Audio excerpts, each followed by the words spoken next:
नमस्ते। जय श्री राम। कभी आपने सोचा कि पहले के जमाने में जब राजा महाराजा 5-5 6-6 विवाह करते थे, फिर भगवान श्री राम ने एक विवाह क्यों किया? उनके भाई लक्ष्मण वो भी राजा बने, बाद में उन्होंने एक विवाह क्यों किया? उनके भाई भरत वो भी राजा बने, उन्होंने एक विवाह क्यों किया?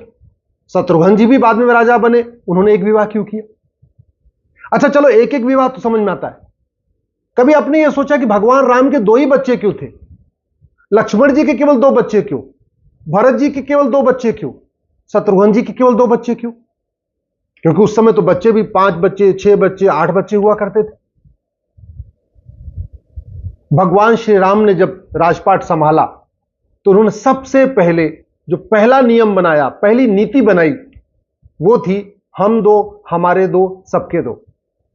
और प्रजा को स्पष्ट संदेश देने के लिए उस पॉलिसी को भगवान श्री राम ने खुद लागू किया अपने ऊपर, लक्ष्मण भरत शत्रुघ्न ने अपने ऊपर लागू किया। चारों भाइयों ने एक एक विवाह किया और चारों भाइयों के केवल 2-2 बच्चे हुए। यह कोई एक्सीडेंटल नहीं था कि सबने एक ही एक विवाह किया, यह कोई संयोग नहीं था कि सबके 2 ही 2 बच्चे हुए। नहीं, यह बाकायदा उस समय की जनसंख्या नीति थी। मानव इतिहास में सबसे पहले एक पति और एक पत्नी का नियम लागू करने वाले भगवान श्री राम हैं। मानव इतिहास में सबसे पहले हम दो हमारे दो यानी 2 बच्चों की नीति लागू करने वाले भगवान श्री राम हैं। रामचरितमानस के उत्तरकांड में भी इसका वर्णन है, तुलसीदास जी ने इसको लिखा हुआ है और वाल्मीकि जी ने भी इसको उत्तरकांड में लिखा हुआ है। वाल्मीकि रामायण में इसका वर्णन है। द्विसुत सीता सुंदर जाए, लवकुश वेद पुराण गाए, ऐसे इसमें चौपाइयां हैं।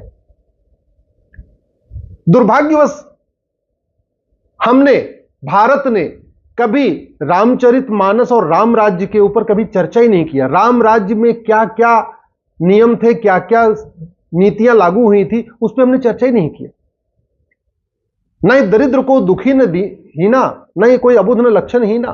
भगवान श्री राम के समय में न कोई अशिक्षित था, न कोई दरिद्र न था, न कोई दुखी था। क्यों? क्योंकि उस समय हम दो हमारे दो सबके लिए लागू थी। और आज भी देख लीजिए, जहां जो परिवार हम दो हमारे दो नियम का पालन करते हैं, वहां अपेक्षाकृत ज्यादा शांति है, ज्यादा खुशहाली है, वो परिवार ज्यादा सुखी है। और जो हम दो हमारे 10, हम दो हमारे 12 इस तरीके से कर रहे हैं, वहां ज्यादा बदहाली है। जब तक सरकार 2 करोड़ घर बना के देती है ना, 10 करोड़ बेघर पैदा हो जाते हैं। मैं क्यों कह रहा हूं? इस समय भारत में 90,000 बच्चे प्रतिदिन पैदा हो रहे हैं, पर डे 90,000 बच्चे पैदा हो रहे हैं। 90,000 बच्चे का मतलब हुआ 27 लाख बच्चे हर महीने पैदा हो रहे हैं। इसका मतलब हुआ हर साल 3.25 करोड़ बच्चे पैदा हो रहे हैं। साल में बच्चे पैदा हुए 3.25 करोड़, इसमें से मात्र 1.25 करोड़ बच्चे, 1 करोड़ 25 लाख बच्चे गरीबी रेखा के ऊपर पैदा होते हैं, बाकी 2 करोड़ बच्चे गरीबी रेखा के नीचे पैदा होते हैं। इसका मतलब 5 साल में घर बनेगा 2 करोड़ और 5 साल में गरीबी रेखा के नीचे बच्चे पैदा हो जाएंगे 10 करोड़, क्योंकि 3.25 करोड़ बच्चे साल भर में पैदा हुए, 1.25 करोड़ उसमें गरीबी रेखा के ऊपर है, बाकी 2 करोड़ गरीबी रेखा के नीचे है। हर साल 2 करोड़ बच्चे गरीबी रेखा के नीचे पैदा हो रहे हैं। इसका मतलब 5 साल में 10 करोड़ बच्चे गरीबी रेखा के नीचे पैदा हो गए। तो सरकार जब तक 2 करोड़ घर बना के देगी, 10 करोड़ गरीब बच्चे और पैदा हो जाएंगे, जो फिर से कहेंगे हमको भी मकान चाहिए। तो ऐसे तो कभी घर की समस्या खत्म नहीं होगी। और चलो अच्छा, घर बन भी जाएगा तो घर बनाने में पानी चाहिए। पानी हमारे पास कहां है? हमारे पास तो दुनिया का मात्र 2% जमीन और 4% पानी है।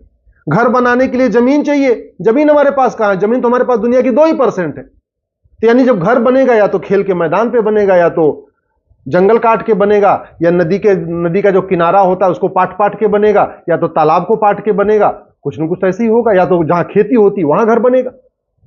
अब जब खेती होती वहां घर बन जाएगा, तो फिर खेती के लिए जमीन कहां से आ गई? क्योंकि जमीन तो बढ़ नहीं रही है। भारत की जो जमीन है वो तो फिक्स है।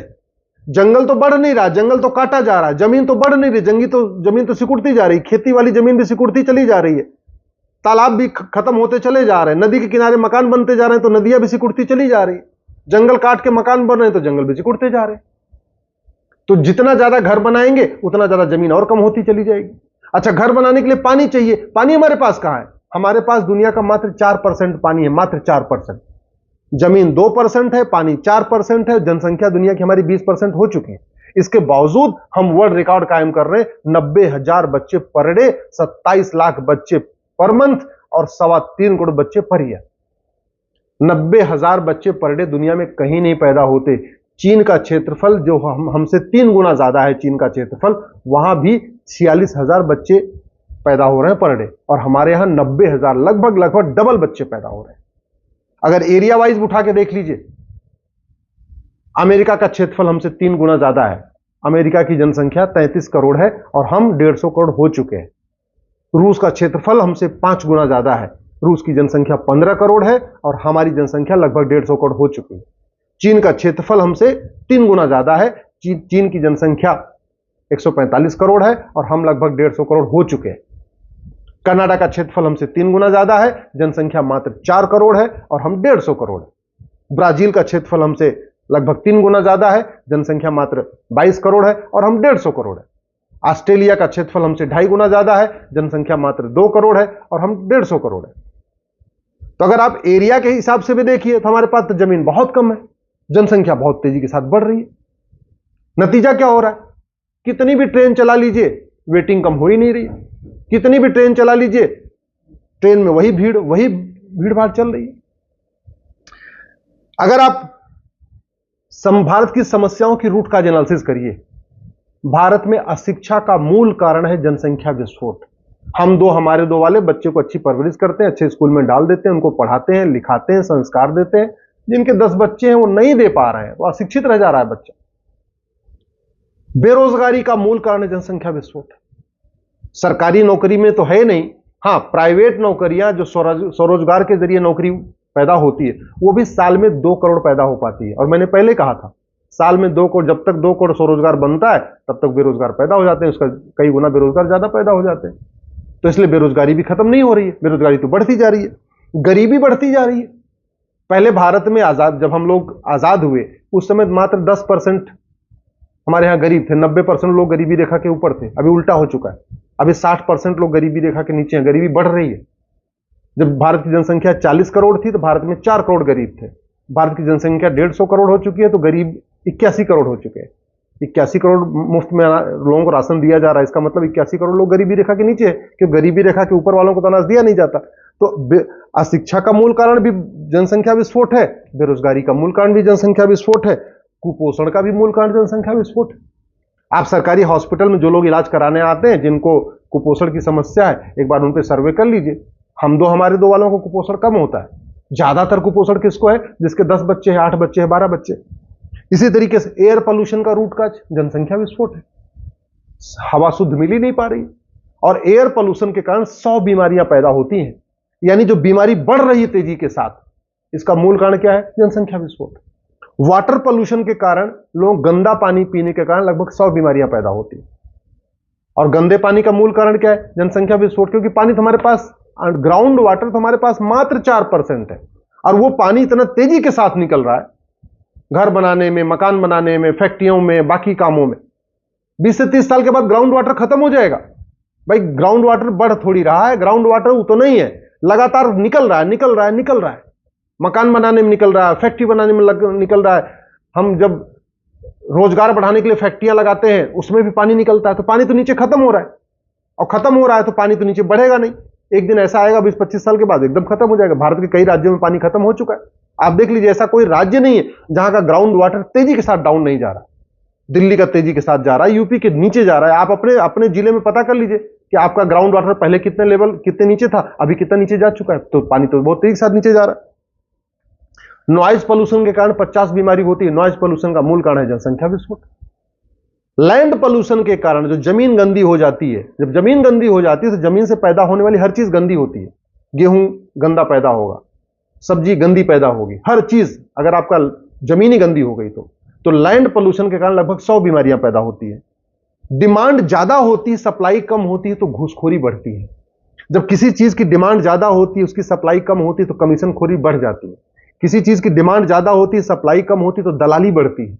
यानी भ्रष्टाचार का भी बहुत बड़ा कारण जनसंख्या विस्फोट है। जब किसी चीज की डिमांड ज्यादा होती है, सप्लाई कम होती है तो जमाखोरी बढ़ती है, डिमांड ज्यादा होती है, सप्लाई कम होती है तो मिलावटखोरी बढ़ती है, डिमांड ज्यादा होती है, सप्लाई कम होती है, कालाबाजारी बढ़ती है।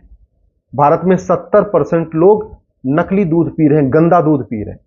मतलब हवा भी हवा गंदी है, पानी गंदा है, सब्जी गंदी है, अनाज गंदा है, सब में मिलावटखोरी, और दूध में भी मिलावटखोरी, दही में भी मिलावटखोरी, पनीर में भी मिलावटखोरी। ऐसी कौन सी चीज है जो मिलावटी नहीं मिल रही है? इसके बावजूद भगवान राम की उस हम दो हमारे दो नीति की चर्चा ही नहीं हो रही। अपराध, आप किसी भी जेल में सर्वे करा लीजिए, हम दो हमारे दो वाले बहुत कम अपराधी मिलेंगे, ज्यादातर अपराधी मिलेंगे जो 8-10 भाई बहन है। आप किसी भी जेल में सर्वे करा लीजिए, आप किसी भी सरकारी हॉस्पिटल में जो गायनोलॉजिस्ट होती हैं, जो महिलाओं का उपचार करती हैं, उनसे बात करके देख लीजिए, उनके यहां जितनी महिलाएं आ रही हैं उसमें ज्यादातर बीमारियों का मूल कारण है कि उनके बच्चे ज्यादा हो रहे हैं, इसलिए दुनिया भर की बीमारी हो रही है। कभी इसकी समस्या, कभी उसकी समस्या, कोई ना कोई समस्या बढ़ती जा रही है। तो अगर आप भारत की समस्याओं की देखिए, 50% से ज्यादा समस्याओं का मूल कारण है जनसंख्या विस्फोट। जल जंगल जमीन की समस्या मूल कारण है जनसंख्या विस्फोट, रोटी कपड़ा मकान की समस्या मूल कारण है जनसंख्या विस्फोट, गरीबी भूखमरी कुपोषण प्रदूषण की समस्या मूल कारण है जनसंख्या विस्फोट, बढ़ते अपराध की समस्या मूल कारण है जनसंख्या विस्फोट, जितने और भी समस्याएं उनका मूल कारण जनसंख्या विस्फोट है।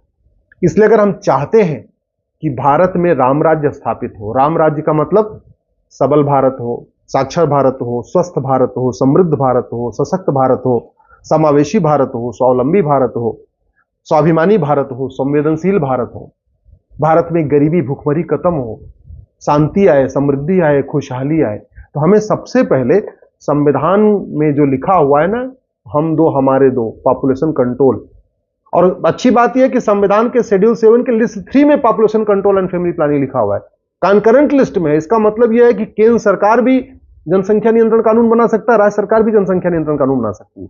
चूंकि जनसंख्या विस्फोट राष्ट्रीय समस्या है, किसी एक राज्य की समस्या नहीं है। केरल सबसे ज्यादा शिक्षित राज्य माना गया, वहां भी 12-12 बच्चे पैदा हो रहे हैं, 14-14 बच्चे पैदा हो रहे हैं। तो जनसंख्या विस्फोट ऐसा नहीं केवल बंगाल की समस्या है या बिहार की समस्या है या यूपी की समस्या, पूरे भारत की समस्या है। और वैसे भी हम दो हमारे दो अगर जो लोग फॉलो कर रहे हैं उनको तो कोई जेल भेजेगा नहीं भाई, जेल तो वो जाएगा ना जो ज्यादा बच्चे पैदा करे। ये जनसंख्या विस्फोट एक राष्ट्रीय आपदा है। ये जनसंख्या विस्फोट बम विस्फोट से भी ज्यादा खतरनाक है। सरकार कुछ भी कर ले, जब तक हम दो हमारे दो लागू नहीं होगा तब तक कुछ भी कोई फर्क नहीं पड़ेगा जमीन पे। टैक्स पेयर टैक्स दे दे के परेशान हो जाएंगे, जीएसटी देने वाले जीएसटी देते देते मरे जा रहे हैं, इनकम टैक्स देने वाले इनकम टैक्स देते देते मरे जा रहे हैं। सरकार का खजाना भर नहीं रहा है क्योंकि इतनी ज्यादा गरीबी बढ़ती जा रही है कि गरीबों के लिए जो मुफ्त वाली योजनाएं ला के सरकारें तो बन जा रही है मुफ्त की योजनाएं लाके। कोई खटाखट स्कीम लागू कर रहा है, कोई फटाफट का वादा कर रहा है, वादा करता है, कोई झटाझट का वादा कर रहा है, कोई कुछ वैसे वादा कर करके लोग चुनाव तो जीत जा रहे हैं, लेकिन टैक्स पेयर के ऊपर इतना बर्डन बढ़ता जा रहा है। इसलिए मैं माननीय प्रधानमंत्री से निवेदन करता हूं, तत्काल संसद का विशेष सत्र बुलाएं और हम दो हमारे दो सबके दो लागू अनिवार्य करें। कानून कठोर होगा तभी सफल होगा, नहीं तो फेल हो जाएगा। इसलिए जो हम दो हमारे दो न माने उसकी नागरिकता खत्म करने का प्रावधान होना चाहिए। केवल वोटर आईडी खत्म करने से नहीं, वोटिंग राइट खत्म करने से बात नहीं बनेगी, सिटीजनशिप खत्म करना पड़ेगा। जो हम दो हमारे दो न माने उसकी सिटीजनशिप खत्म किया जाए, जो हम दो हमारे दो न माने जाए उसको 5 से 10 साल के लिए जेल में भेजा जाए, जो हम दो हमारे दो न माने उसके ऊपर कठोर आर्थिक दंड भी लगाया जाए। मैं गारंटी के साथ कहता हूं ये कानून सफल होगा। सब लोग हम दो हमारे दो मानेंगे और हम दो हमारे दो मानेंगे तो भारत बहुत तेजी के साथ विकास करेगा। चीन हमसे 2 साल के बाद आजाद हुआ था, हम 1947 में आजाद हुए थे, चीन 1949 में आजाद हुआ था। 1949 में चीन आजाद हुआ, 1950 में उसने हम दो हमारे दो लागू कर दिया, आजादी के 1 साल बाद लागू कर दिया। हमने अगर लागू कर दिया होता ना तो आज हमारी जनसंख्या मुश्किल से 90 करोड़ होती। आज हम जो 150 करोड़ हो रखे हैं मुश्किल से 90 करोड़ होते। आप समझिए ना, 90 करोड़ होती तो कितनी बेरोजगारी कम होती, कुपोषण कम होता, इतना जो बाकी और air pollution, water pollution, noise pollution बढ़ रहा है ये भी कम होता। सर्वे बताता है कि चीन ने 70 करोड़ बच्चों को पैदा होने से रोक दिया। जो 1950 में कानून बनाया उसका नतीजा हुआ कि चीन ने 70 करोड़ बच्चों को पैदा होने से रोक दिया। और देख लीजिए चीन विश्व महाशक्ति बन गया। चीन के विश्व महाशक्ति बनने का जो सबसे मेन कारण है वो है हम दो हमारे दो सबके दो। चीन ने 2 ही काम बढ़िया किया, कठोर जनसंख्या नियंत्रण का कानून बनाया और कठोर भ्रष्टाचार के खिलाफ कठोर कानून बनाया। चीन में भ्रष्टाचारियों को फांसी दी जाती है, भारत में तो आज तक किसी को हुई नहीं है। चीन में फांसी दी जाती है। ये 2 कानून चीन ने बनाया, विश्व महाशक्ति बन गया। इसलिए माननीय प्रधानमंत्री से हाथ जोड़ के निवेदन कर रहा हूं, कम से कम उन पॉलिसीज को भारत में लागू करिए और भारत को बर्बादी से बचाइए।